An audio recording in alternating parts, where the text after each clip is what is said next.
I'm raining cats and dogs. What? Raining like a queen, but raining like the weather. No. It's raining cats and dogs. It's a joke. Hello and welcome back to Aztecs Talks. My name is Patrick and today we're going to be looking at the world of idioms. So last time we looked at some expressions related to sport and business, and today we're just going to rain some idioms down on you. Okay, so we're going to look at ones from the US in American English, British English, in different situations, some do's and don'ts, some common mistakes, and things like that. Okay, and yeah, let's see where we go. So let's make a start. We're going to explain exactly what an idiom is, and then we'll look at some examples of really commonly used ones in British English. It's gonna rain cats and dogs, folks. What is an idiom?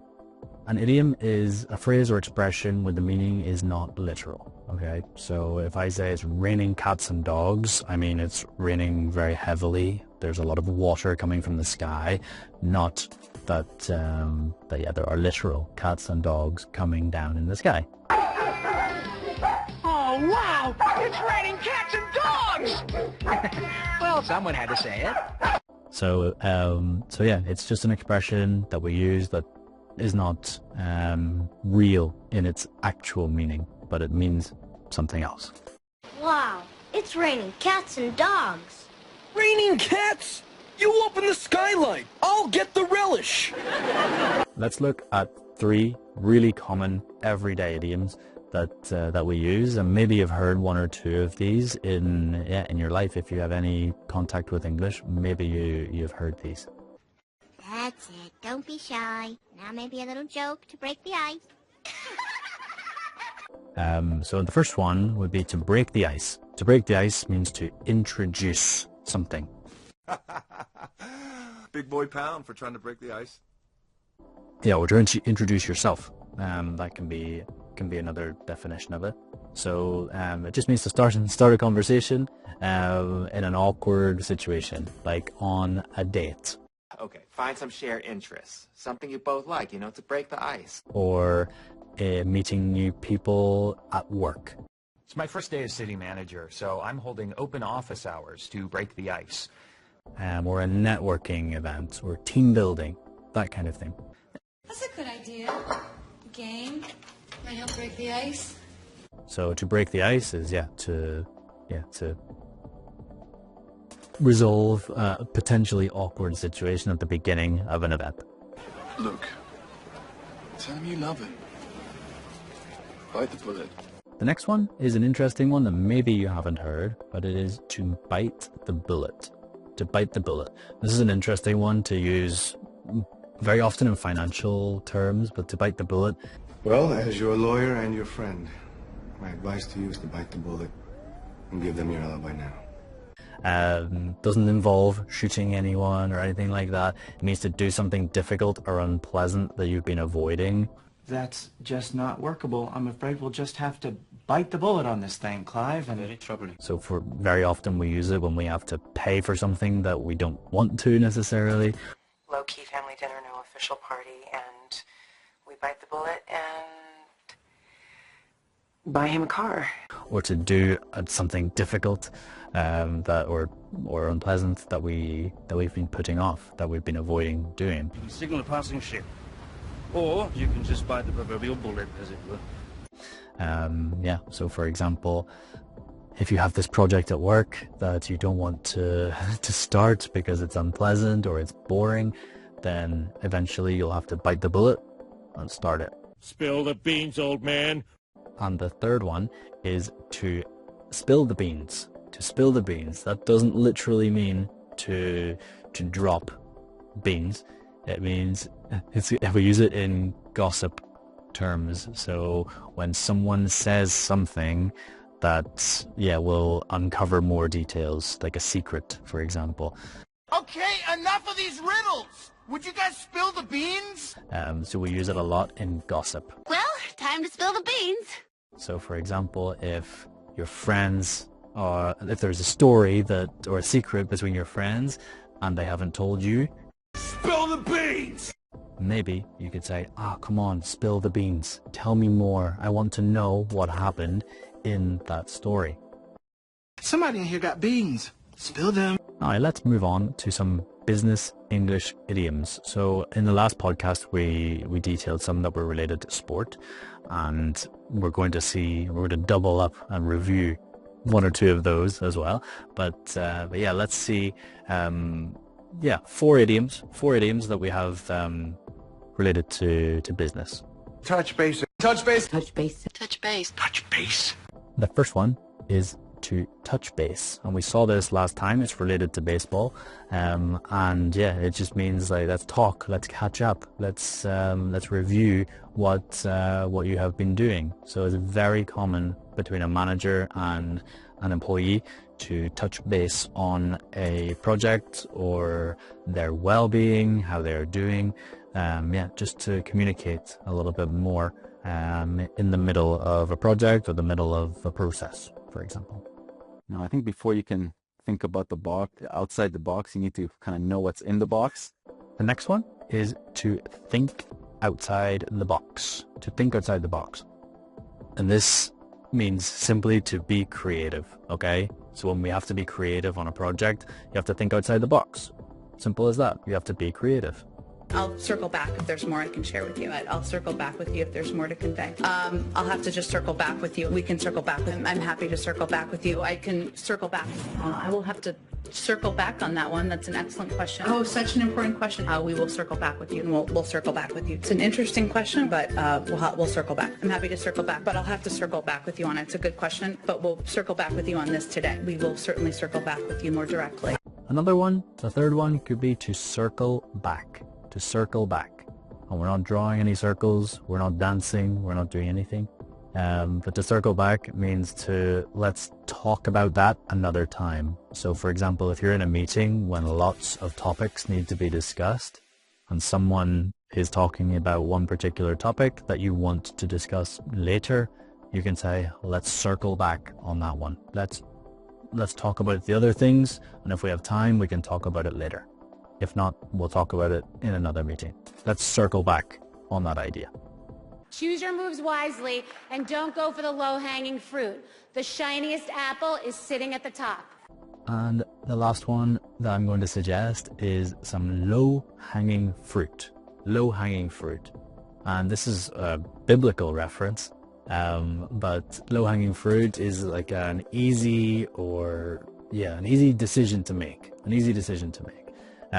So yeah, for example, to take the low-hanging fruit or to pick the low-hanging fruit, is to do the easy tasks, to do the easy projects, or make the easy decisions first.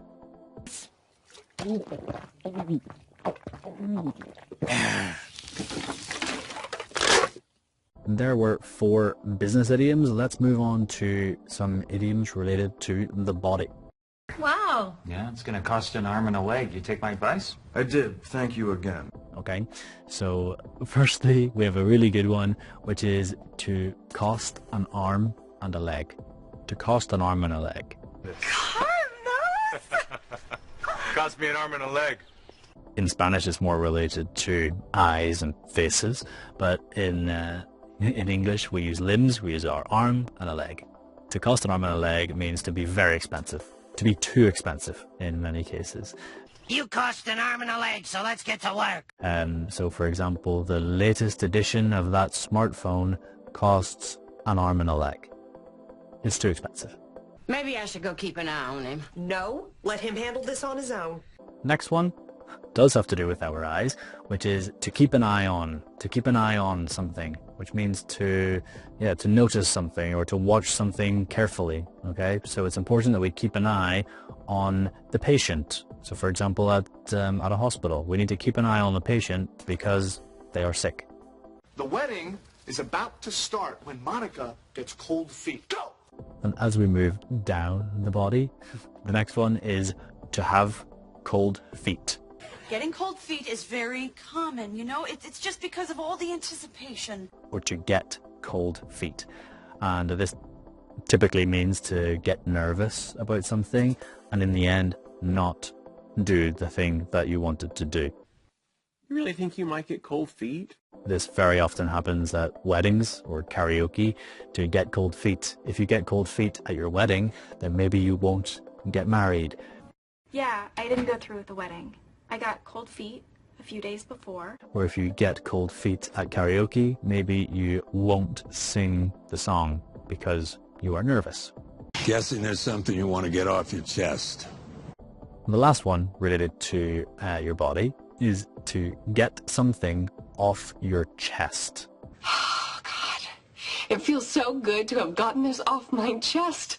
To get something off your chest means to say something that you've been wanting to say for a while. Last time I tried to get something off my chest, it didn't go very well. Okay, something that's been annoying you, something that's been bothering you. So yeah, I need to stop this meeting because I need to get this off my chest. Then I will say what has been bothering me about a project, about the team, how it's working, whatever it may be. But to get something off your chest is to say something that has been annoying. Alexa, ¿cómo se dice I have seen you before en español? Tu cara me suena. ¿Y cómo se dice to spend a lot of money? Tirar la casa por la ventana. Okay. ¿Y cómo se dice I don't believe you? A otro perro con ese hueso.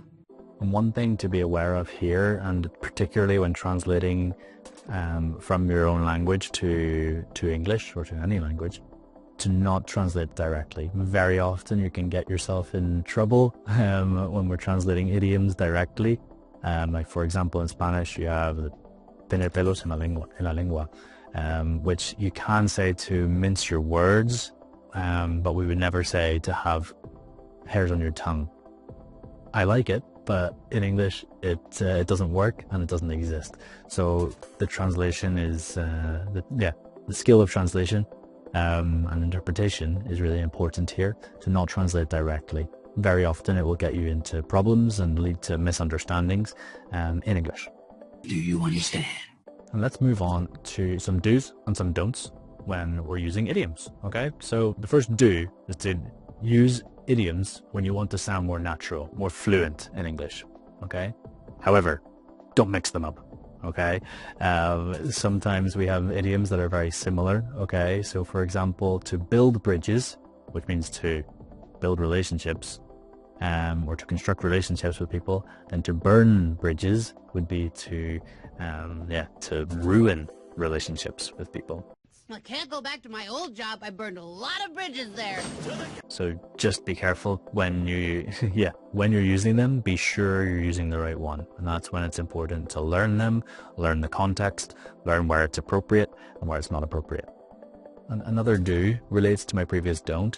Make sure you learn them in context. Okay, so sometimes we can use the same idioms for different contexts and they have a slightly different contextual meaning, and also to learn when is appropriate to use an idiom and when it isn't. And then my next don't is related to what I said earlier about translation. So do not translate idioms directly from Spanish or directly from French or whatever your mother tongue is. You'll get into trouble. You'll cause misunderstandings. It happens very, very regularly when an idiom is translated directly from Spanish into English, and it makes no sense. Because I know our idioms maybe don't make sense, but in English they do. In the context they do.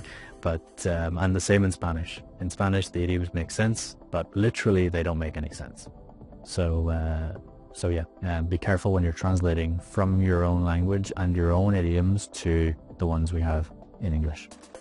And my last do is, to laugh at how funny and weird and silly they can be. They can be really interesting and really fun to learn and really fun to use in your everyday English.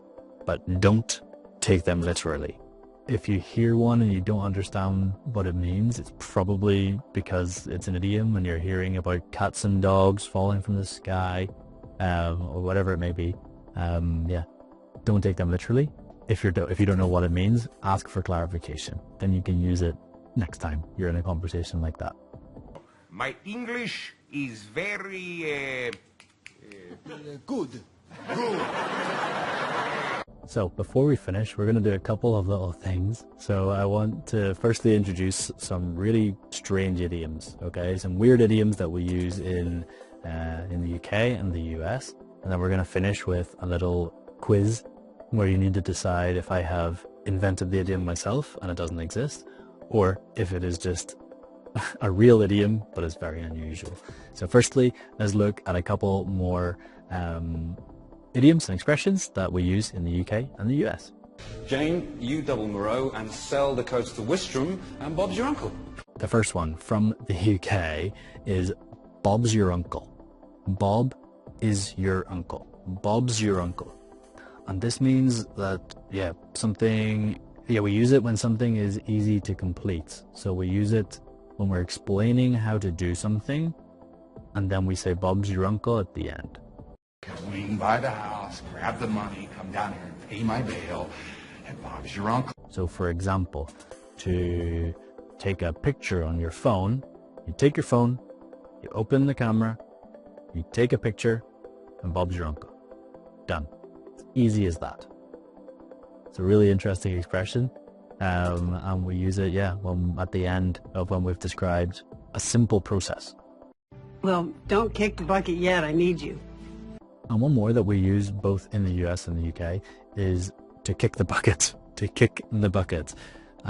This expression means to die. Okay, so if you kick the bucket, you die. Simple as that. What? You can't fire me. I'm the star. I'm the girl that goes bananas. It says so on the poster. And the last one that's probably used more in the US than the UK is to go bananas. You know, you used to go bananas when the Japanese guy flipped a shrimp onto your plate. Now look. Go bananas. This means to go crazy. Dennis Cooper was fired today. Why? Short answer, he went bananas. To go absolutely crazy. So for example, when the clown arrived at the children's party, the kids went bananas. The kids went crazy. They were so excited. Do you want to play a game? So before we finish, I'm going to give you 3 idioms, okay? And 2 of them are real, and 1 of them is made up. Okay, so I'm going to give you all 3, and then I will tell you which ones are real and which ones are not real. Okay? 3, 2, 1.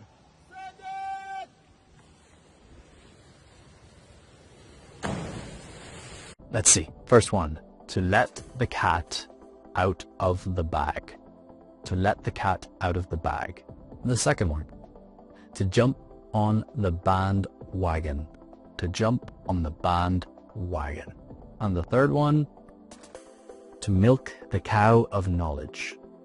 To milk the cow of knowledge. So, which ones are real? Which ones are fake? Hit it. Let's find out. So, the ones that are real are to let the cat out of the bag. All right, I guess the cat's out of the bag. Let me explain what's going on. That means to reveal a secret. So PG&E figures, well, we'll let the cat out of the bag, tell the people the water's not perfect. Okay, to reveal a secret. Well, looks like the cat's out of the bag now. Hello, I'm Caroline Wright. To let the cat out of the bag.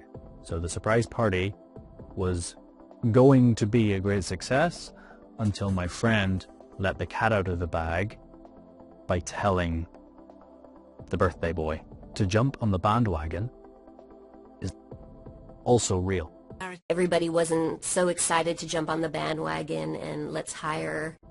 To jump on the bandwagon means to join a project or to join a team that is already being successful, or a trend. Okay, so yeah, I don't know. If we don't, every other loopy in town's gonna jump on the bandwagon and we'll find ourselves knee-deep in a slaughterhouse. When fidget spinners became trendy, I jumped on the bandwagon and I bought one too. I joined the trend. I joined something that was already popular. I did not start the trend, but I joined it when it was already popular. And to milk the cow of knowledge is not real, okay? It sounds like it could be real, but it doesn't make any sense in English. It is not real. It's party time! So, before we finish, I'm just going to give you 3 quick tips when learning idioms, okay? And to become really comfortable with them, okay? So the first one I would suggest would be to focus on 1 per day. Use it as much as you can by practicing by yourself before you move on to another one. Because with idioms and expressions, it's so important that you're comfortable with what you're saying it in the right context. So I would focus on one every day, and by the end of the year you'll have 365 idioms. And number 2, I would say use them out loud, practice them. If you take English classes, practice them in class, question them, ask your teacher, when can I use this? When can I not use this? Okay? Just be aware of the contexts and yeah, question the idioms that you are learning and that you already know. And then my third tip would be, don't force it. Don't put expressions and idioms where they're not necessary or where they're not appropriate.